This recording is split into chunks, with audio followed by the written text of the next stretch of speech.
Hi, this is Scott here at the Waterwise Community Center, and today we are setting up this season's annual California native wildflower demonstration plots. What we are trying to do here is show in separate sections 7 of our very favorite, easy to grow in a home garden annual wildflower species, and we're going to show you the process every step of the way, from putting the seeds in, documenting throughout the season, all the way through the beautiful blooms that are going to provide great resources for our lovely native pollinators, and as they produce seed for our native birds as well. So with that, let's get started. Now here we've actually flagged out individual strips to separate them by species, specifically for this demonstration because we want to document and track the growth of each species individually to be able to share more with you what to expect with each of these different wildflower selections. However, if you're doing this at home, you have many more choices. This is actually going to look a little bit funny in the garden, but for this specific purpose.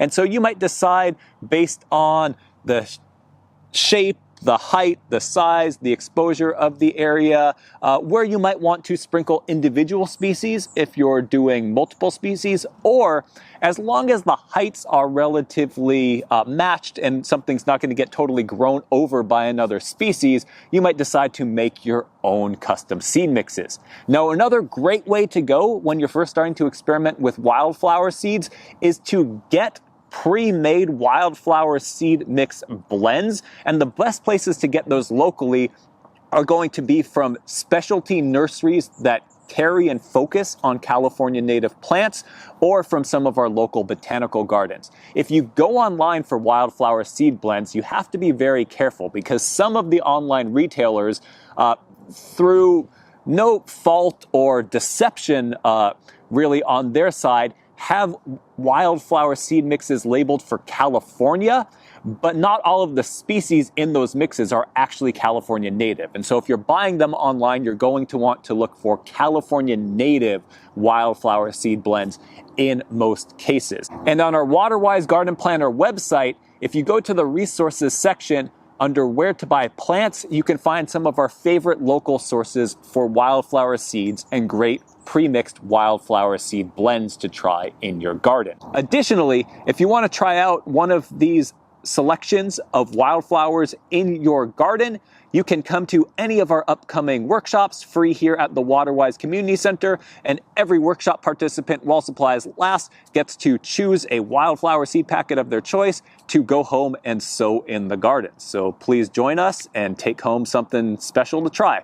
So the first thing to think about is site preparation. Now, one of the great things about working with these common annual wildflower species is that the site preparation is pretty much optional. The vast majority of these species will grow just fine whether or not you sprinkle them lightly into a garden that already has wood chip mulch, into open soil, as long as you're not going to have too many weeds coming up, or you can choose for the best results and the strongest germination to do just a little bit of site prep, preparing the soil to be a nice seed bed. And so that's what I'm going to show today. This section is an open section in what is going to be our replanted pollinator garden. Part of it has drip irrigation, part of it has nothing, and the wildflowers without much irrigation at all are going to grow fine in either of them, especially depending on the weather. We might water just a little bit if it gets really dry over the winter. But what we are going to do is we're just going to lightly use this hard-toothed bow rake or hard-toothed landscape rake to just sort of fluff up the soil a little bit, which is going to allow for some more thorough contact and a very gentle bearing of the wildflower seeds. And with that, it's quite simple. It's just dragging back and forth. You can see there's quite a bit of gravel in this area as well. Not a big deal. The wildflower seeds won't really care. And just kind of loosening things up a little bit. Even if you have wood chip mulch, sometimes with wood chip mulch, if it's been there for a few years, it can kind of start to compress and almost like sew itself together. And so go out and look. And if you have that kind of compression in your wood chip mulch, a light bit of raking as well could just kind of help bring things to the next level with your seeding results.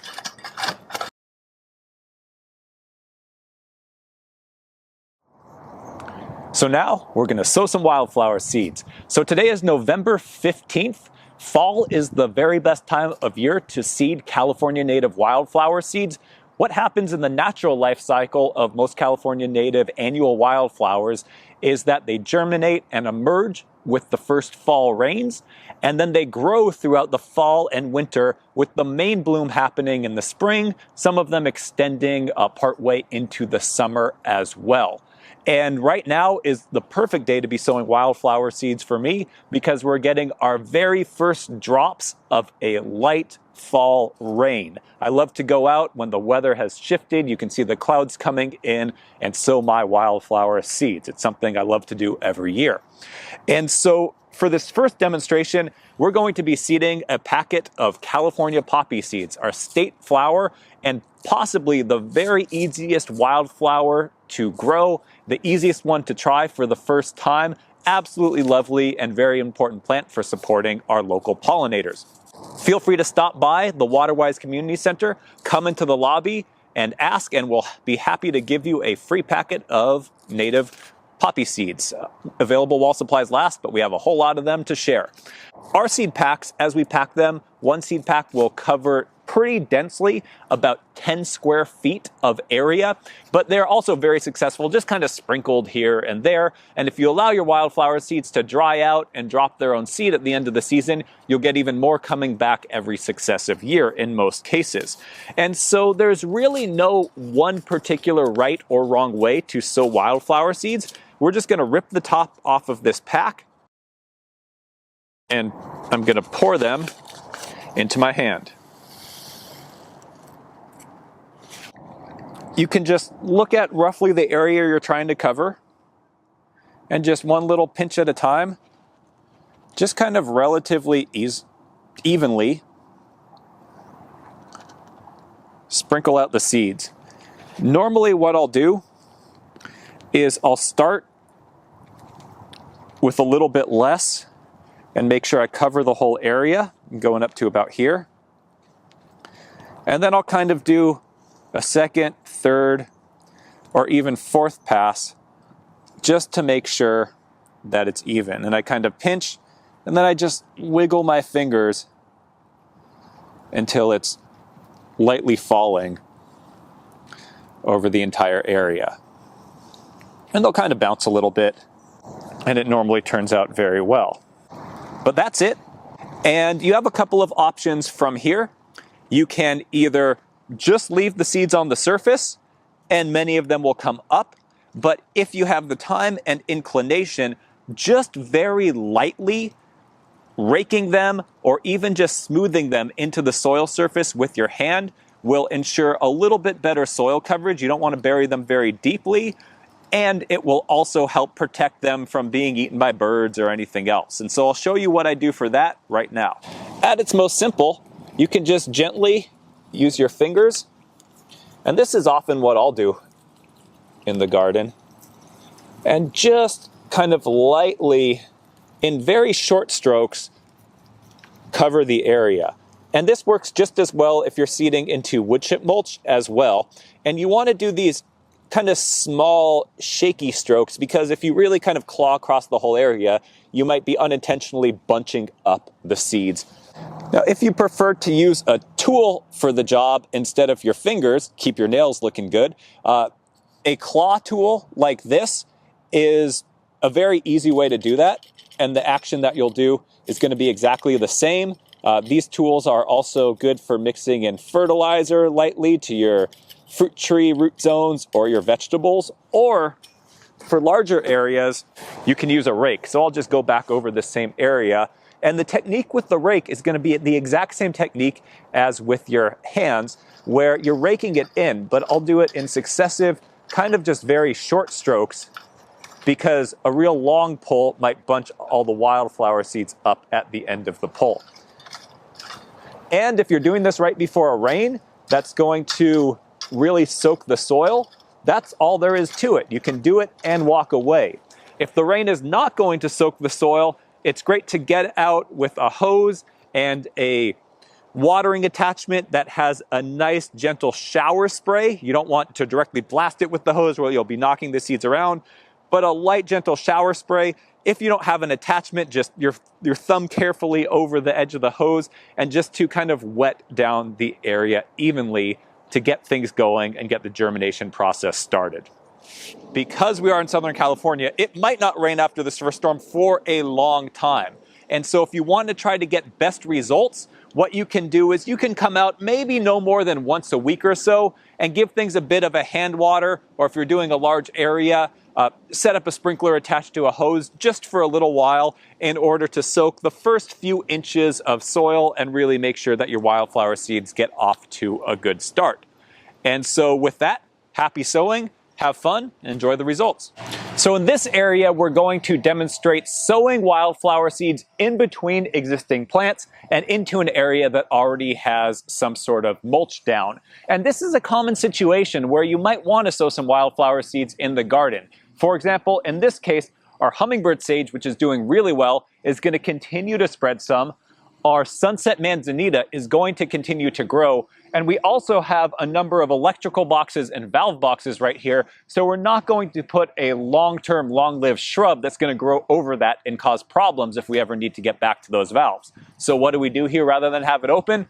Perfect spot for some seasonal wildflowers. And this is a great spot to have some relatively low wildflowers that are going to play nicely with the existing low perennial plants, the hummingbird sage and the Margarita bot penstemon. You can see that we have some California poppies not yet flowering, but coming up. We've had poppies here for a number of years, so I'm not going to seed any more poppies here because I know that they're going to be coming up through the mulch. But to add a little bit more diversity, we're going to add some tricolor gilia seeds, and we're going to add some desert bluebell seeds into it. And so we're just going to do the exact same thing that we've done in all of our other areas. And when I'm doing multiple species, but not into a large area, what I prefer to do is I'll just pinch out and seed out one species at a time, because that allows me to make sure I'm covering, if I want it to be an integrated mix, the whole area evenly with one species and then the whole area evenly with another species. When you do that, if your seed packet, for example, says we'll cover 10 square feet, remember, if you're doing 3 species, if you do them all at that density, that's going to be very dense, and there might be some amount of competition in between the individual flowers, and so you're going to want to seed it at a little bit of a lighter rate so everything can grow together nicely.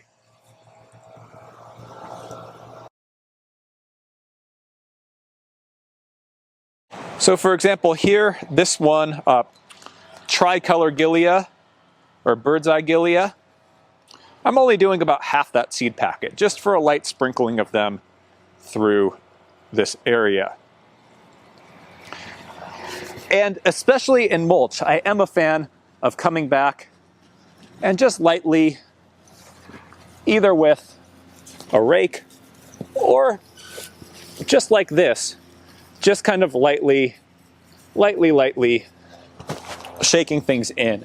That helps make sure that in a mulched area as well, you are going to see a little bit more seed contact between the actual soil surface and your seeds, which are usually going to do just fine growing up through the mulch.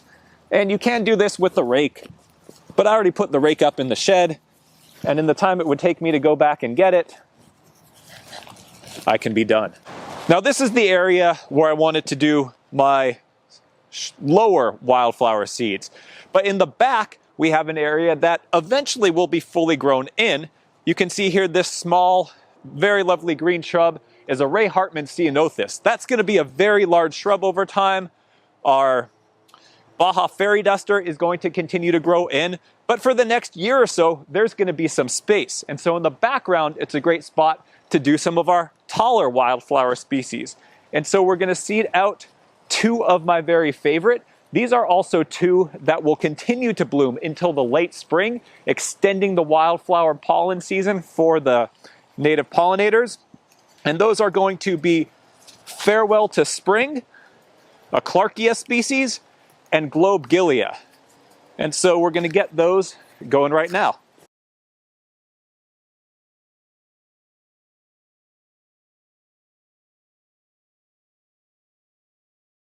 And now it's really starting to come down, so our timing is perfect. We're going to let this garden soak in this beautiful fall rain, and we'll check back with you once our seeds have started to sprout. So what happens when you want to seed wildflowers evenly over a wider area, something like this or even larger? It can end up taking a very long time if you're just going little pinchful of seeds by little pinchful of seeds to try to do an area like this. So I'm going to show you a technique that makes it much easier to quickly seed larger areas, whether it's with one kind of seed or a mix of different seeds, whether you purchase that as a mix or you make up the mix yourself. Now, the first thing to mention is that although wildflowers mostly grow themselves, it can get quite laborious and time-consuming to maintain annual wildflowers over a large scale, mostly because if a lot of weeds start coming up in between the wildflowers, you're going to really need to be spending a lot of time pulling those out, and that can really take a long time. So you're going to want to make sure that the weeds in the area have really been under control for at least a season or two before you would even attempt it. Now, going from there, it can get very expensive if you're buying things one seed packet at a time. So if you're going to do a large area, it's all about buying in bulk. Because if you buy wildflower seeds by the quarter pound or a pound instead of the seed packet, it gets much more affordable. A couple of our top sources for getting wildflower seeds in bulk for species that you want to grow in Southern California are Peaceful Valley Farm Supply, as well as American Meadows, but they sell much more than just California native wildflowers, so do a little bit of research and make sure you're getting species appropriate for your location. Now with that, it's all about having a good bucket and a little bit of soil. So here in this bucket, I have some soil. Not fancy soil, it's just a kind of sandy, a little bit silty, some gravel in it, soil. And the reason why we have soil is because if you are tossing out bulk wildflower seed, what sort of happens is it's really hard to evenly toss it out over a large area.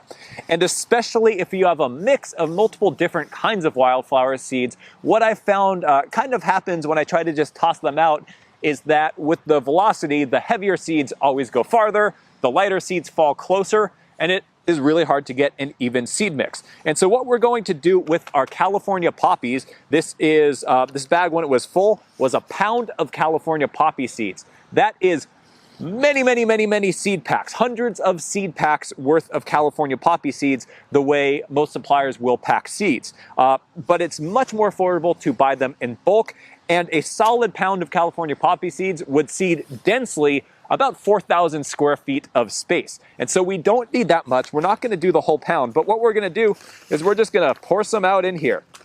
And you have a couple of options doing this. If you want to be very accurate about it, you absolutely can take into account the square footage of the area that you're doing, the weight of the seeds that you're getting. That really is the best way to do it. However, if you like to take things kind of more informally, you could just pour some out, eyeball it, mix it up really well, really make sure that they're not concentrated in any one place. And then it'll be a lot easier to kind of portion this out over different areas. It bulks it up and to toss it out relatively evenly. Now, if you have heavy clay soil, you just don't have access to any just kind of plain sandy or semi-sandy soil, you can definitely do this with playground sand that you get at the hardware supply store or Home Depot or Lowe's or something like that. But this works just as well in my experience. So this seeding is going to be a little bit of an experiment. When I've used this technique in the past, it's mostly been in areas without a cover of wood chip mulch. Poppies come up really well pretty much wherever you toss them, so I think we'll be successful. But what we're going to do is we're going to evenly scatter this, some in the area with wood chip mulch right here in our park at the Waterwise Community Center, and some in the area where the wood chip has worn all the way down and it's really just bare soil. And this is the fun part. It's just tossing dirt around.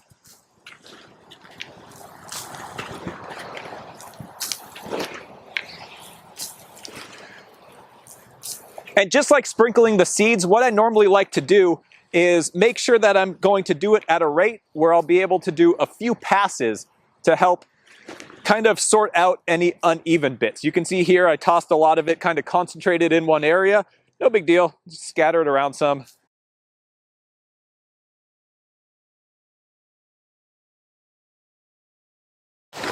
And now it's time to let rain and time do its thing. So now you know everything you need to know to be successful with sowing your own annual native wildflower seeds. But one very important quick note about how to best use this knowledge. It is critical to remember that you should only sow wildflower seeds in a garden or a landscape situation and never in a wild or wild adjacent area. And that's because even though there might be the same species of wildflower in that local wild area, it can cause problems to take wildflower seeds from a seed packet that don't quite match the local genetics of that species if those genetics, let's say, might be more evolved to be successful on the coast than are sown in an inland situation. This can get very complicated, but it's best to leave the restoration for the restoration professionals and keep our own explorations with beautiful native plants and wildflowers in our gardens and in our landscapes. And so with that, it's only been 10 days since we sowed our wildflowers, and you can see that some of them are already starting to come up and germinate. So be sure to subscribe to our channel and follow along with us as we create a series of videos where we'll be documenting this entire season's wildflower planting growth from germination through the vegetative stage and all the way on to those beautiful spring blooms with tips and tricks along the way to help ensure your success at home.